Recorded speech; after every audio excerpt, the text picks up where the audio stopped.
Main কথা যে বাজার বাইরে গেলাম মানে এখানে আগত মানে এত রোদ ছিল ওয়েদারটা মানে ওয়েদার কেমন জিনিস যে মুই জানো না। তো গাইজ দেখো মেন কথা ওয়েদার যে এতই খারাপ করে ফেলাইল আর এত বৃষ্টি পড়ছে বুঝছেন গাইজ। আর দেখো মেন কথা যে এদিক না রোদ দেখা যাচ্ছে আর এদিকের ওয়েদার দেখো গাইজ। তো গাইজ দেখো সামনে দেখেন গাড়িও ফাঁসি গেছে আর গাড়ি যাওয়া আসা মানে প্রচুর অসুবিধা হচ্ছে। যে একটাই আমার রোড আর তার মধ্যে রোড দিয়ে সবলা রোডে এসে জল দিয়ে ভাঙে গিয়েছে। তো এই রোডটা দিয়ে যাই হোক আমার কুশিয়ার বাড়ি ঘোষকারডাঙ্গা যাওয়া আসা করে।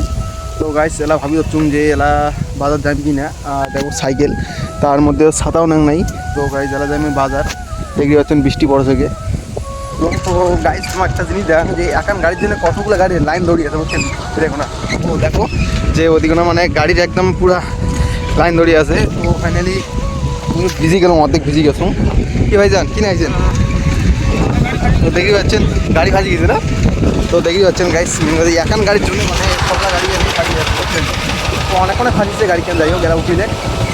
তো দেখি পাচ্ছেন আর গাইস তো বাজার বাড়ি এসে গেলাম। তো জানো না যে যাইতে যেতে ভিজি কি না দেও যাই হোক মেন কথা সবলা গাড়ি তো হয়ে গেল দেখি পাচ্ছেন। আর এদিকেও গাড়ির লাইন ধরছিল মেন কথা যে গাড়ি সবগুলো চলে গেল। তো একটা রাস্তা হলে যাই হোক খুবই অসুবিধা হয় মানে হওয়ার মতো না। তো আমার মেন যে আলিপুর যাওয়ার মেন হচ্ছে বালুঘাটটা আর কি। তো বালুঘাটটা তো গেছে তার মধ্যে এদিকে আমার মেন হচ্ছে পুটিবাড়ি দিয়েছে যেটা ঘুষকারডাঙ্গা জায়গায়। তো ওইটাও আর কি মানে রিস্কের পানি ধরছে। তো ওইটাও বললাম কাজ ছাড়া নেই। তো তার কারণে হবে না। আর দেও গাছ মানে এত বৃষ্টি পড়ে যাচ্ছে বলে আমি দোকান করছেন।